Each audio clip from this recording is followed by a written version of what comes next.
Bonjour à tous, bienvenue sur la page de Défi orthographique. Nous en sommes à quasiment une semaine de confinement à la maison. Alors, grande aventure pour tout le monde s'adapte. Et puis, on se rend compte que par moment, il est un petit peu difficile de maintenir un climat serein à la maison. En tout cas, chez moi, parfois c'est compliqué. Donc, je suis allée poser des questions pour essayer de trouver des outils à une spécialiste du domaine. Bonjour Anne-Claire, comment vas-tu? Bonjour Nelly, ça va et toi? Super, super, mais j'ai besoin d'un petit peu d'aide, s'il te plaît. Déjà, peux-tu nous expliquer quel est ton métier et peux-tu me donner des astuces, des outils pour maintenir ce climat serein à la maison? Alors, mon métier, c'est hypnothérapeute et coach en développement personnel. Comment faire? En fait, on fait rien. Non, je plaisante. Comment tenir? Le confinement, c'est pareil pour tout le monde. À la maison, personnellement, j'ai 2 ados. Et on arrive à ce qu'ils ne se tapent pas dessus. Tant mieux, parce que c'est aussi 2 grands sportifs. Donc, comment dire, le rythme n'est pas du tout le même. En fait, la première chose pour réussir à vraiment tenir, c'est discuter. C'est-à-dire qu'on est dans une période qui est, il faut dire, historique, qui on ne reconnaîtra pas une deuxième fois, qui demande du coup, pour nous, beaucoup d'informations. Donc, autant aller chercher des informations sur les sites gouvernementaux, etc. Et s'éloigner éventuellement des réseaux sociaux, parce qu'on trouve des informations qui ne sont pas toujours bonnes, ou alors se concentrer uniquement sur les pages qui nous font du bien, sur les groupes qui font du bien. Donc ça, c'est une première chose, parce que effectivement, je fais partie de ces gens qui cherchent toujours à ce qui est le meilleur pour soi, le meilleur pour les autres. Et mon objectif, effectivement, c'est de permettre à chacun de se sentir bien. Donc, déjà, j'apprécie beaucoup de venir sur ta page régulièrement, Nelly, pour toutes les petites phrases que tu nous mets, parce qu'honnêtement, on sent ta bonne humeur derrière chaque petite phrase que tu nous partages tous les jours et tous les partages qu'on peut voir derrière, les commentaires, etc., qui font vraiment du bien. Donc, je t'avoue que tu es dans ma top liste des sites que je vais voir, des pages que je vais voir sur les réseaux, parce que, que ce soit LinkedIn ou Facebook, à chaque fois, c'est toujours un bonheur.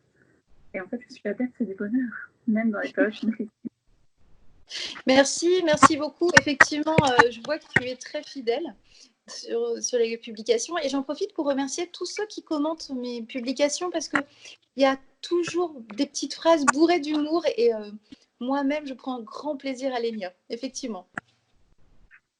Et donc, on arrive sur la deuxième partie, donc.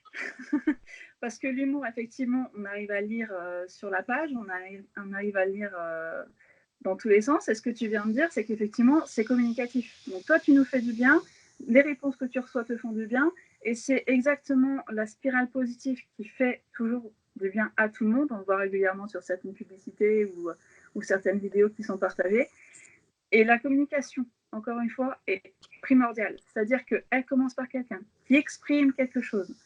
On est dans une période où tout nous stresse, tout nous inquiète, et le meilleur moyen d'exprimer pourquoi on est inquiet, d'exprimer nos peurs, c'est le meilleur moyen de les évacuer.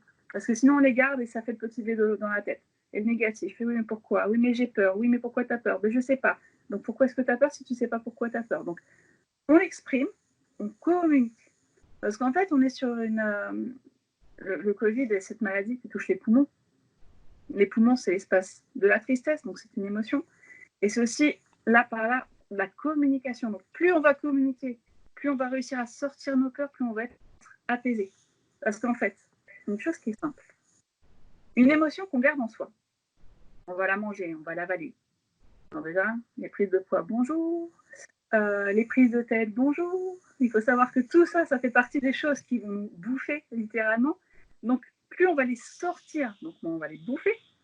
Donc, il y a vraiment ce geste d'entrée-sortie qui est vraiment important. C'est plus on va les sortir, plus on va communiquer, plus on va parler et plus on va être libéré.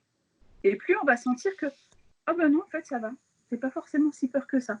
Parce qu'on l'aura exprimé. Et c'est pareil. On parlait des enfants. Je sais que sur ta page, il y en a beaucoup qui ont des enfants. Moi, la première, toi également.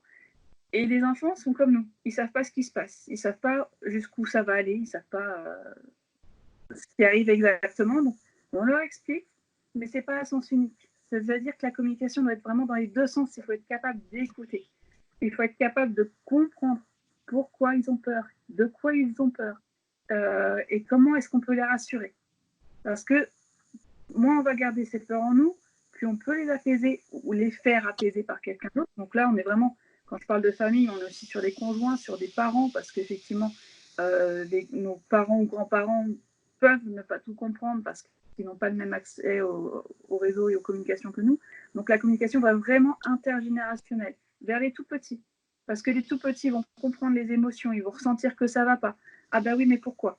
Donc t'inquiète pas, oui effectivement il y a des peurs où si tu as le droit de t'inquiéter, il y a des choses qui nous font peur, mais voilà ce qui se passe, il y a une maladie qui fait peur, mais on fait tout pour justement ne pas être malade, etc. Avec effectivement les gestes barrières dont on parle effectivement énormément qui sont indispensables. Mais c'est-à-dire que moi, en tant que maman, je peux avouer devant mon enfant que moi-même j'ai peur? Oui, honnêtement c'est quelque chose que je conseille même.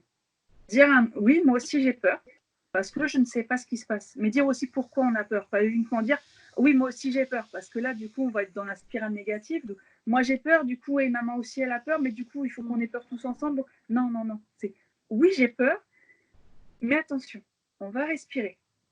Petite astuce. La Oui, respiration. alors. La respiration, c'est, je pense que tous ceux qui me connaissent m'entendent parler de respiration tous les jours. C'est-à-dire qu'on a des poumons. Ouais, tant mieux. En dessous des poumons, on a un diaphragme. Le diaphragme, si on respire que par le haut, donc quand on est stressé, on respire vraiment par les épaules, donc c'est pour ça qu'on en général comme ça, le diaphragme ne se déplie pas. Mais quand il se déplie, alors là, on part sur de la biologie, je suis nulle en biologie, donc je vais faire mon petit discours qui parle à tous les âges. Quand on déplie le diaphragme, en fait, il envoie l'information au cerveau que, hé, coucou, moi en bas, je suis détendu, tu as le droit aussi de te détendre. Donc, plus on va respirer profondément, jusqu'en bas des poumons, c'est-à-dire quand on arrive à gonfler le ventre quand on inspire, plus on va envoyer l'information au cerveau que lui aussi peut se détendre. Okay. Et en fait, l'idéal, c'est de faire ça 3, 4, 5 fois d'affilée et de le refaire aussi souvent qu'on souhaite dans la journée. Alors, pas uniquement en cas de confinement, mais vraiment n'importe quand. On se lève du bureau, on peut respirer. On s'assoit à table, on respire. On va aux toilettes, on respire. On se lave les mains, on respire. Et vraiment cette respiration hyper profonde qui permet de détendre les épaules, la nuque, la tête. Ça, c'est une première chose. Vraiment indispensable, la respiration. Donc, on a communication et respiration, déjà une base qui permet déjà de se sentir un peu plus serein. L'étape d'après, on vit une chose qui est effectivement stressante, mais elle est stressante parce qu'on se projette dans le futur. Le futur, on ne le connaît pas, c'est ça qui nous stresse. Or, à aujourd'hui, en fait, la question, elle est là. Il y a une seule question. Aujourd'hui, comment ça va? D'ailleurs, je te la pose la question. Comment tu te sens aujourd'hui, là, tout de suite, maintenant? Eh bien, en fait, je me sens très bien. Voilà. Donc là, à l'instant, tu n'as pas de peur. Non. Non, non. Voilà. Et cette question-là, là, on se la pose face à face, mais je la pose aussi à ceux qui nous regardent. Comment est-ce qu'à cet instant précis, vraiment tout de suite, maintenant, comment est-ce que vous vous sentez? Le futur n'existe pas. Donc, il ne peut pas nous effrayer puisqu'on est on est dans l'ici et maintenant qu'on entend régulièrement dans le développement personnel. Ici et maintenant est quelque chose de unique, présent. Le présent. Et effectivement, au présent, il n'y a pas de raison. On a déjeuné, on va dîner, ou l'un et l'autre, enfin, ou l'un ou l'autre en fonction de ce que chacun, qui convient à chacun, mais en fonction de ce qui nous convient. On a pour l'instant la santé, donc a priori, pour l'instant, tout va bien. Et en fait, en se posant la question plusieurs fois par jour, et quand on est confiné, si on a plusieurs, ne pas hésiter à la poser aux autres. Quand on voit qu'ils commencent à stresser, respire, donc on revient sur la respiration, respire et comment vas-tu? Comment vas-tu à cet instant précis? Comment est-ce que tu vas? Ça va? Ça va pas? Ok. Ça va pas? Pourquoi? Alors si c'est oui, mais imagine, ou et si? Maintenant, est-ce qu'il y a quelque chose qui t'effraie tout de suite? Si c'est oui, on peut détricoter, dire, bah voilà, ça, il n'y a pas de raison où je comprends que tu aies peur, mais tac, tac, tac. Parce qu'on ne peut pas nier la peur. Un enfant, en général, on va pas. C'est vrai qu'on a tendance à dire oui, mais je m'inquiète. T'inquiète pas. Alors, ça, c'est une expression qui me sort par les yeux. On ne peut pas dire à l'autre une émotion qui est la sienne. S'il est inquiet, c'est qu'il a, pour lui, c'est sa raison. Donc, pourquoi est-ce qu'il a cette émotion? C'est ok, je comprends ton émotion, mais si ça peut te rassurer, tac, tac, tac, on sort les arguments qui nous rassurent déjà. Et après, on voit comment l'autre réagit. Donc, communication, écoute, respiration. Je crois que c'est vraiment une première base. Super, merci, merci. Je suis ravie parce que ce sont des outils pratiques. Enfin, voilà, je pense qu'on peut tous les mettre en application dès demain dans notre quotidien et du coup se sentir déjà très bien. Moi, je le dis souvent sur ma chaîne, je me sens privilégiée parce que j'habite à la campagne, parce que j'ai toute ma famille qui est en pleine forme. Voilà, donc effectivement, si je regarde l'instant présent, je me sens bien. Donc, je vais écouter tes conseils, je vais rester dans cet instant présent, je vais continuer à me sentir bien. Merci beaucoup. Si on Merci. veut aller un petit peu te rencontrer un petit peu plus, est-ce que tu peux nous dire où on peut te trouver, sur quelle page? Alors, j'ai une page à mon nom, Anne-Claire Juan-Roussial. Après, on peut me voir souvent sous tes petites phrases du matin. Je suis C'est souvent vrai. dans le coin. Sur mon site, sachant que là, clairement, je suis disponible s'il y a des gens qui ont des questions toutes simples. Ils n'hésitent pas à venir me parler en privé parce que soit il y a quelque chose qu'ils n'arrivent pas à mettre en place, parce que les conseils que je donne sont généralistes, mais après, effectivement, en ayant un jardin, en ayant une maison, c'est plus facile. Quand on a un appartement, il y a d'autres angoisses qui peuvent arriver. Là encore, je peux proposer des exercices. J'en ai proposé, j'ai publié hier un petit guide de survie pour un confinement un peu plus positif.